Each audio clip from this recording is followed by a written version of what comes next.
सांगतं की श्रेष्ठ कृपादानामध्ये प्रीती हे तुमचं ध्येय असू द्या, परंतु संदेश सांगण्याची प्रबळ इच्छा बाळगा. हालेलुया. कारण त्याद्वारे मंडळीचं काय होतं, सुधारणा होती, वाढ होती. हालेलुया. आणि म्हणून देवाला धन्यवाद देतो याचा समय त्याने दिलेला आहे वचनाचा, त्याबद्दल त्याचे आभार मानतो. आणि खरोखर या तरुणपणाच्या दिवसामध्ये युथ मीटिंग मध्ये आपण आहोत आणि पुष्कळसे तरुण या ठिकाणी आहेत. आणि खरं जर पाहिलं, जर आम्ही खरा विचार केला तर त्या 3 गोष्टी आपण या ठिकाणी शॉर्ट मध्ये पाहणार आहोत. पहिली गोष्ट म्हणजे आम्ही कोण आहोत. दुसरी गोष्ट आम्हाला देवाची ओळख कशी झालेली आहे. आणि तिसरी गोष्ट येशूच देव आहे का याची खात्री आम्हाला झालेली आहे. या तरुणपणामध्ये हे 3 प्रश्न आमच्यासाठी खूप महत्त्वाचे आहेत. कारण आम्ही विचार करत नाही. प्रथम आम्हाला हे समजत नाही की आम्ही कोण आहोत, की आम्ही कुठून आलेलो आहोत, आमचं काम काय आहे. हालेलुया. वेळेस आपण वाचूया नीतिसूत्र याचा 4था अध्याय आपण यावेळेस काढूया. नीतिसूत्र याचा 4था अध्याय.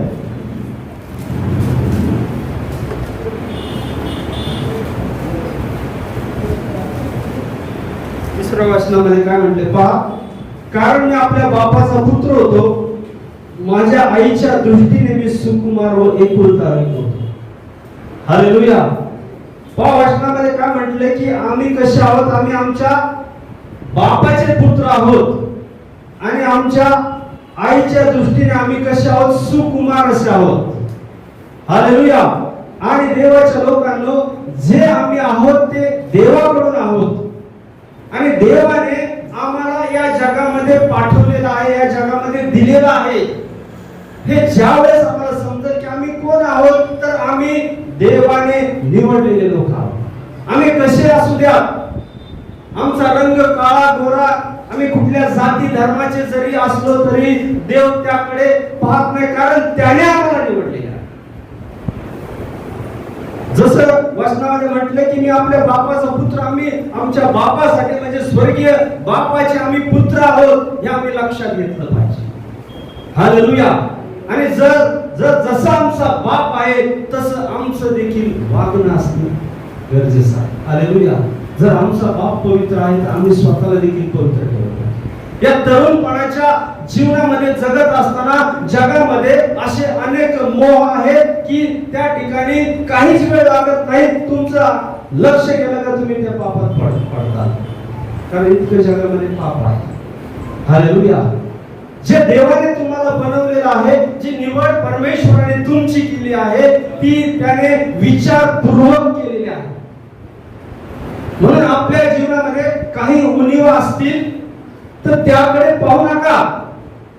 कदाचित आम्हाला वाटत असेल की मी दिसायला असा आहे, कदाचित आम्हाला वाटत असेल की मला शिक्षण माझं कमी आहे, त्या गोष्टीकडे पाहू नका. त्या गोष्टी देवाच्या दृष्टीने महत्वाच्या नाहीत, तर देवाच्या दृष्टीने तुम्ही आणि मी महत्वाचं. एक छोटंसं उदाहरण तुम्हाला सांगतो. एकदा एक हरिण पाणी पिण्यासाठी त्या तलावाजवळ गेले आणि त्यांनी पाहिले, त्याची प्रतिमा त्याच्यात दिसली आणि मग त्यांनी पाहिलं, अरे माझे सिंग एकदम माझ्यासारखे सिंग कोणाचेच नाही. आणि ते पाहत असताना त्यांनी त्याच्या पायाकडे लक्ष गेलं. अरे म्हणजे काय पाय दिले देवाने, एकदम काळ्या कुड्यासारखे, काय इतके शिंग चांगले दिले, इतकं रूप चांगलं दिलं, पायच असे दिले. त्या ठिकाणी त्यांनी कुरकुर त्याच्या मनात चालू असताना त्या ठिकाणी काही भाग वगैरे त्या ठिकाणी चालले होते आणि त्यांनी पाहिलं. त्यांना पाहताच हे जे हरिण इतकं जोरात धावायला लागलं, कारण आम्हाला माहिती आहे सर्वात जास्त पळणारा प्राणी असेल तो हरिण.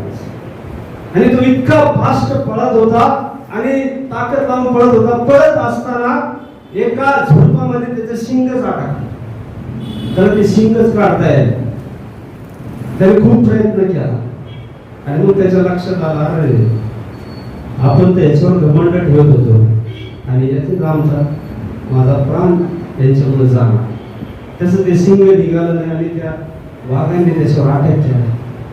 लक्षात घ्या देवाच्या लोकांनो, जे तुम्हाला परमेश्वराने दिलेलं आहे ते उत्तम आहे, त्यामध्ये कुरकुर करू नका, कारण ती देवाची वेळ नाही. या हरणाला इतके चांगले पाय दिले होते, त्याचा जीव त्याला वाचवता आला असता, परंतु त्याच्या डोक्यात काय आलं की माझे शिंग खूप भारी आहेत. तुमच्या जी गोष्ट देवाने दिली त्याबद्दल अहंकार करू नका, कारण ती गोष्ट देवाने तुमच्या गौरवासाठी नाही, त्याच्या गौरवासाठी दिली आहे.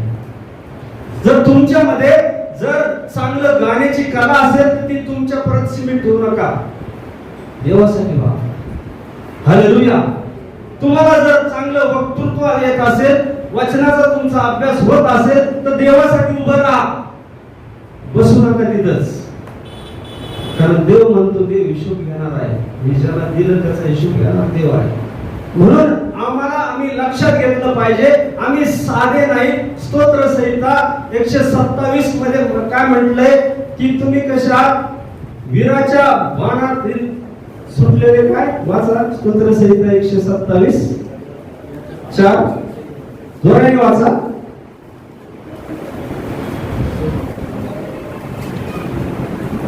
स्तोत्र 27 पाठ पाहिजे होतो. तरुण फळाचे मुलगे वीराच्या हातातील बाणाप्रमाणे. वीराच्या हातातील बाण कसा असतो, तो त्याची धार बोथटलेली नसते, तो ज्यावेळेस सुटतो त्यावेळेस त्याचं काम करूनच पाहिजे. तसं तुम्हाला आणि मला त्या परमेश्वराने बनवलेलं आहे. या तरुणपणामध्ये आम्ही कोण आहोत की वीराच्या हातातील बाणाप्रमाणे आम्ही आहोत. आम्ही ते विसरून गेलेलो आहोत. आम्हाला परमेश्वर समजलेला असताना आम्ही हा विचार सोडून देतो की आम्ही कोणतरी आहोत. तुम्ही जगासारखे नाही, लक्षात ठेवा. जगाने, परमेश्वराने तुम्हाला आणि मला जगापासून कसं केलेलं आहे, वेगळं केलेलं आहे. आणि म्हणून तो वेगळेपण आमच्यामध्ये दिसलं पाहिजे, आम्ही स्वतःला ओळखलं पाहिजे. स्तोत्र संहिता 45 वा अध्यायामध्ये काय म्हटलं वाचू आपण, 2 पासून 5 पर्यंत. मी तुमच्यासाठी वाचतो. मानव जातीत तू अति सुंदर आहेस, तुझ्या मुखात प्रसाद भरला आहे, यामुळे देवाने तुला सर्व काळ धन्यवादित केले आहे. हे वीरा, तू आपली तलवार कमरेला बांध, आपले वैभव, आपला प्रताप धारण कर. पहा देव काय सांगत आहे की हे वीरा, तू आपली तलवार म्हणजे ही वचन रूपी तलवार जी आहे ती आमच्या कमरेला बांधायला सांगितलेली आहे, आणि आपले वैभव व प्रताप धारण कर. पहा जगामध्ये या गोष्टी तुम्हाला मिळणार नाहीत. ज्या पवित्र आत्म्याच्या द्वारे यश प्राप्ती फक्त प्रभू येशू मध्ये आहे. जगातील तरुणांची धाव फक्त काय, पैसा कमवणे, फक्त कुठल्याही मार्गाने असू द्या, चुकीच्या किंवा चांगल्या मार्गाने असू द्या, फक्त पैसा कमवणं एवढं जीवन नाही. हालेलुया. कारण पवित्र शास्त्र सांगतं की पैसा हे मनुष्याचं जीवन नाही. आणि पवित्र शास्त्रामध्ये असे अनेक उदाहरणं आहेत की ज्यांनी पैसा कमवलेला आहे, पैशासाठी ज्यांनी स्वतःला दिलं ते जीव गमावून बसलेले आहेत. हालेलुया. होय देवाच्या लोकांनो, आम्ही स्वतःला ओळखलं पाहिजे की आम्ही कोण आहोत. आम्ही देवाचे मुलं आहोत, पुत्र आहोत, कन्या आहोत. आम्ही त्यांचे वीराचे बाण आहोत. आणि देव काय सांगतो, 4थं वचन पहा, सत्य, नम्रता व न्याय परायणता यांच्या प्रित्यर्थ प्रतापाने स्वारी करून विजयशाली हो. तुमच्या जीवनामध्ये जर तुम्हाला विजयशाली बनायचं असेल तर पहिलं सत्य आम्ही आमच्या जीवनामध्ये आचरलं पाहिजे. सत्य म्हणजे काय, सत्य म्हणजे प्रभू येशू ख्रिस्त आहे. हालेलुया. स्तोत्र 91 मध्ये म्हटलं की सत्य तुला ढाल आणि कवच आहे. ते सत्य जे प्रभू येशू ख्रिस्त आहे ते आमच्या अंतःकरणात असणं. दुसरी गोष्ट, नम्रता आमच्यामध्ये असली पाहिजे. आमच्या स्वभावामध्ये बदल असला पाहिजे. जगातील तरुण आणि आपल्यामध्ये जमीन आसमानचा फरक आहे. हालेलुया. आणि तिसरी गोष्ट काय म्हटले, न्यायपरायणता व त्याच्या प्रित्यर्थ प्रतापाने स्वारी करून विजय हो. ह्या गोष्टी ज्यावेळी तुमच्या जीवनात असतील त्यावेळी तुम्ही निश्चित विजय व्हाल. पुढे म्हटलं की तुझे बाण तीक्ष्ण आहेत, लोक तुझकडे चित्त होतात, तुझे बाण राजाच्या शत्रूंच्या हृदयात शिरतात. हालेलुया. हे तरुण कसे आहेत, बाणासारखे आहेत. आणि हे जे बाण जे आहेत ते काय करतात, शत्रूच्या हृदयात शिरतात. हालेलुया. ही जर तुम्हाला जर त्या बाणासारखं व्हायचं असेल तर तुमचं वचन हे तुमच्या अंतःकरणात असलं पाहिजे. हालेलुया. म्हणून आम्ही स्वतःला ओळखलं पाहिजे की आम्ही कोण आहोत.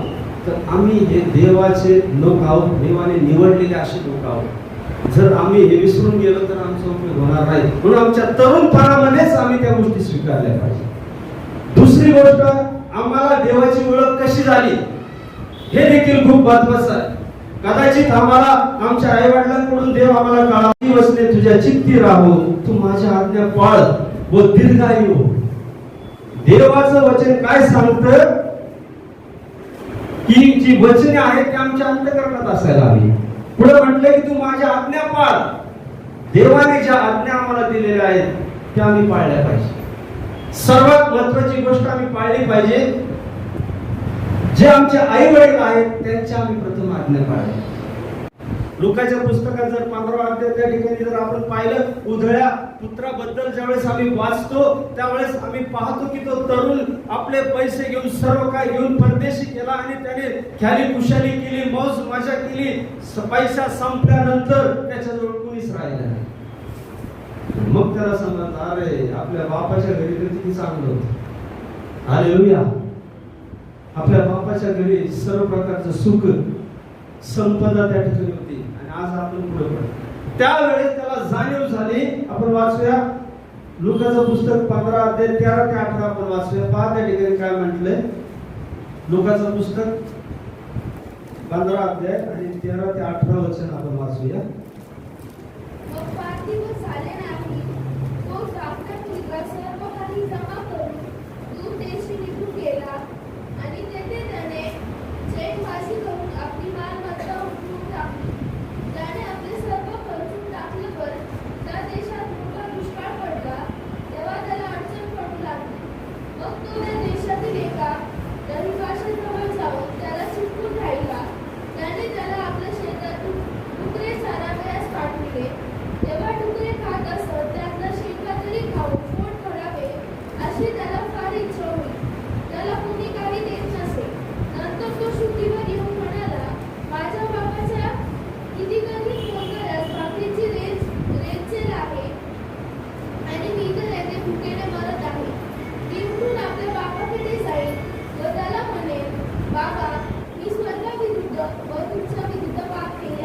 हालेलुया.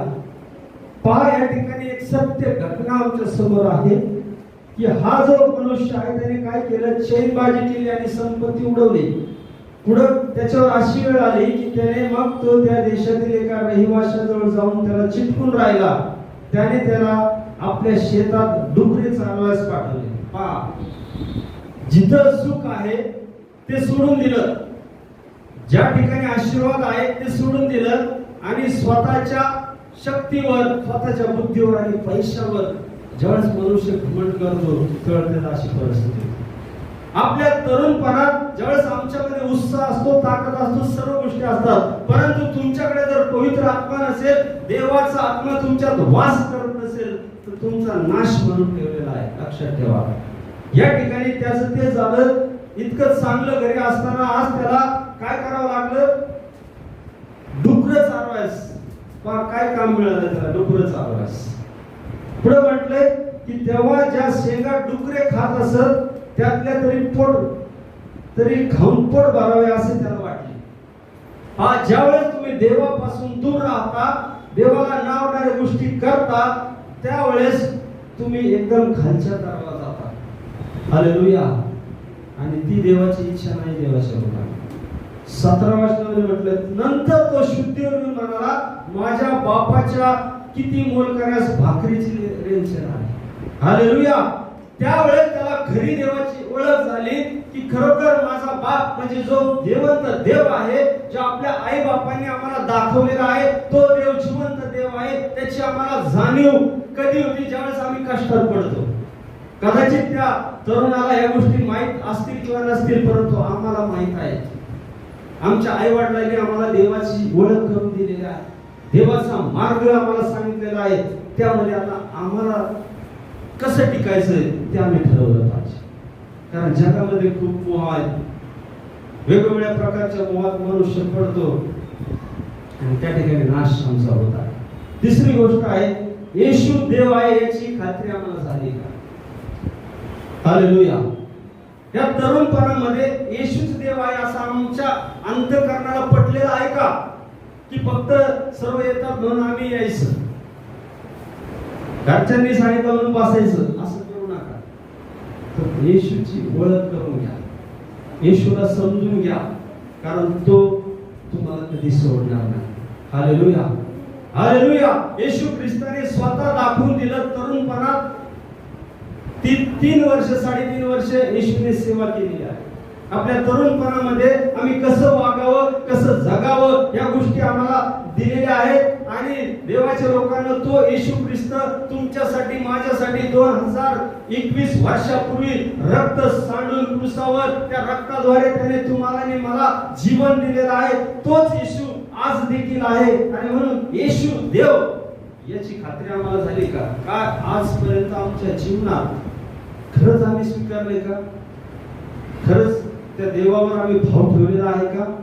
काय आमच्या जीवनामध्ये एखादी घटना अशी झालेली आहे की आम्ही त्यावर विश्वास ठेवावा? हालेलुया. एक सत्य घटना तुम्हाला मागे मी सांगितली होती. एक वीरेंद्र शर्मा म्हणून एक विधर्मी ब्राह्मण व्यक्ती होता. आणि ती गोष्ट तुम्हाला खोटं वाटत असेल तर युट्यूबवर देखील तुम्ही त्या ठिकाणी पहा. हा व्यक्ती विधर्मी होता आणि त्याने काय केलं, लहानपणापासूनच त्याला ख्रिस्ती लोकांबद्दल त्याच्या मनात द्वेष टाकला गेला. आणि तो RSSच्या माध्यमातून काम करत होता. आणि एक दिवस बिहार या ठिकाणी एक मीटिंग भरली होती आणि त्याला संधी मिळाली की त्या ठिकाणी जाऊन त्यांचं नुकसान करायचं. आणि देवाच्या लोकांना त्याने ठरवलं आणि त्याच्याकडे थोडेफार पैसे होते, तो त्या ठिकाणी गेला. आणि त्याने पाहिलं त्या मीटिंग मध्ये लोकांना आणत होते, काही लोक बरे होत होते, उचलून ज्यांना त्रास होता ते लोक बरे होते. त्याला वाटायचं काहीतरी नाटक आहे, काहीतरी खोटं नाटक करते. त्याला खूप राग यायचा.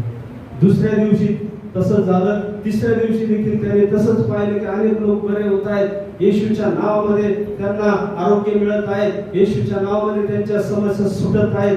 अशा परिस्थितीत ती मीटिंग संपल्यानंतर ज्यावेळेस त्यांचं सर्व सामान होतं, माईक वगैरे, ते सांभाळण्यासाठी त्या ठिकाणी कुणी नव्हता. सर्वजण निघून गेले. हा एकटा त्या ठिकाणी उभा होता. त्यांनी पाहिलं कोणीतरी माणूस या ठिकाणी रखवालीसाठी मिळावा. तो लगेच पुढे गेला, म्हटलं मी थांबतो इथं. आणि त्याच्या मनात होतं की याचं सगळं नुकसान आपण करून देऊ आणि आपण निघून जाऊ. ते सर्व लोक निघून गेल्यानंतर एक व्यक्ती, लहान मुलगा, त्याच्याकडे रडत रडत आला. त्याला वाटलं हा देखील देवाचा सेवक. त्याने विनंती केली की माझी आई खूप आजारी आहे आणि ती मरणाला टेकलेली आहे, पण तुम्ही प्रार्थना करा. त्याने विचार केला, अरे आता आपल्याला चान्स आहे म्हणे, हे किती खोटं बोलतात, आपण म्हणून बघू म्हणे. पण त्याने त्याला पहिलं विचारलं, तू दवाखान्यात नेलं का त्याला? इथंच काय म्हणे, तुझा विश्वास आहे का? किंवा माझा विश्वास आहे का? मी पाहिजे, तुम्ही माझ्या बरोबर चला. त्या व्यक्तीला घेऊन तो गेला आणि त्याने पाहिलं त्या घरामध्ये सर्व लोक, सत्य घटना सांगतो मी तुम्हाला, सर्व रडत बसले होते. आणि त्याची आई अशी खाली तिला टाकलं होतं आणि तिची परिस्थिती अतिशय गंभीर होती, शेवटच्या स्टेपला ती होती. आणि याने विचार केला की चला आपण देखील यांच्यासारखं म्हणून येशूच्या नावात बरी होऊ. म्हणून त्या व्यक्तीने काय केलं, त्या ठिकाणी गेला आणि डोळे झाकले त्याने पण आणि म्हटलं येशूच्या नावात बरी हो. त्याला काहीच माहित नाही. आणि ती जी त्या मुलाची आई ती उठून बसली. त्याला इतका धक्का बसला नाही, म्हणजे काहीतरी यांचंच बनवाबनवीचं काम. ते पाहिल्यानंतर शेजारीच लहानपणापासून एक मुलगा होता 29 वर्षाचा. त्याला पॅरालाइज म्हणजे तो काय म्हणतात त्याला, पोलिओ झाला. आणि तेव्हापासूनच तो पांगळा होता. त्या बाईला उठलेलं पाहिलं बरोबर त्याच्या आईने त्याला विनंती केली. त्याला वाटलं हे पण एक सेवकच आहे आणि माझ्या मुलासाठी प्रार्थना करावी. 29 वर्षापासून आज आहे. त्यांनी ठरवलं चला यार परत एक संधी आली, इथं तर गडबड दिसते पण आता इथं पाहू आपण. आणि त्या ठिकाणी देखील त्याने काय केलं, फक्त येशूच्या नावात भरावं. त्याने डोळ्याने पाहिलं, तो पांगळा व्यक्ती मुलगा होता, असा त्याचे पाय सरळ होताना पाहिजे. अक्षरशः ते उठून उभा राहिला आणि या ज्याने प्रार्थना केली त्यालाच घाम फुटला. तर काय प्रकार, तो इतका घाबरला आणि तो नीट निघून गेला आणि इतका तो रडला, म्हणजे तू कोण आहेस, तू जिवंत देव आहेस तर तू माझ्यावर जाय, मी तुझं नुकसान करण्यासाठी आलो होतो. परंतु पहा त्या ठिकाणी त्या परमेश्वराने त्याची भेट घेतली. आम्हाला परमेश्वराची ओळख कशी झाली? शौलासारखा माणूस जो छळ करायचा, ख्रिस्ती लोकांना धरायचं, त्यांना अटक करायचं, त्यांचा छळ करायचं, त्याच शौलाचं देखील देवाने पाहून केलं. काय आमची जी ओळख आहे, आम्हाला खात्री झाली का येशूच देव आहे? अशा कुठल्या गोष्टी आमच्या जीवनात आतापर्यंत घडल्या नसतील तर देवाला शरण आहे, देवाला मागा. देव तुम्हाला दिल्याशिवाय राहणार नाही, कारण तो कधी सोडत नाही, कधी टाकत नाही. आज जे तुम्ही आणि मी या ठिकाणी बसलेलो आहोत ते कुणीतरी आमच्यासाठी प्रार्थना केलेली आहे, कुणीतरी आमच्यासाठी अश्रू गाळलेले आहेत, म्हणून आज आम्ही या ठिकाणी आहोत. इतकं सहज आम्ही नाही, कारण देवाची कृपा आपल्याला. आणि खरोखर देवाच्या लोकांना ही वचनं आपल्या सर्वांसाठी परमेश्वर आशीर्वाद. त्यावेळेस आपण आपले नेत्र बंद करूया. Thank you Jesus, hallelujah Lord, thank you master Lord. प्रेमळ पिते, आम्ही तुला धन्यवाद देतो, तुझी स्तुती करतो परमेश्वर पिता. या प्रार्थनेमध्ये तू आम्हाला चालवत आहेस, तू आमच्या बरोबर आहेस प्रभू देवा, म्हणून आम्ही तुला धन्यवाद देतो प्रभू. आम्हाला या तरुणपणामध्ये समजू दे की आम्ही कोण आहोत. प्रभू परमेश्वरा, तुझी ओळख आम्हाला कशी झालेली याची आम्हाला समज येऊ दे, कारण आमच्या जीवनामध्ये तू कार्य केलेलं आहे. प्रभू येशू तूच देव आहे याची खात्री आम्हाला होते. तो विश्वासामध्ये वाढ कर, आमच्या जीवनात चिन्ह आणि चमत्कार तू कर प्रभू, कारण तुला काहीच अशक्य नाही प्रभू. तू सर्व शक्य करणारा आमचा जिवंत देव आहेस प्रभू. आम्ही सर्वजण तुझ्या हातात पडत येशू ख्रिस्त आमचा उद्धारक याच्याद्वारे मागतो म्हणतो आहे. एवढंच आपण प्रार्थना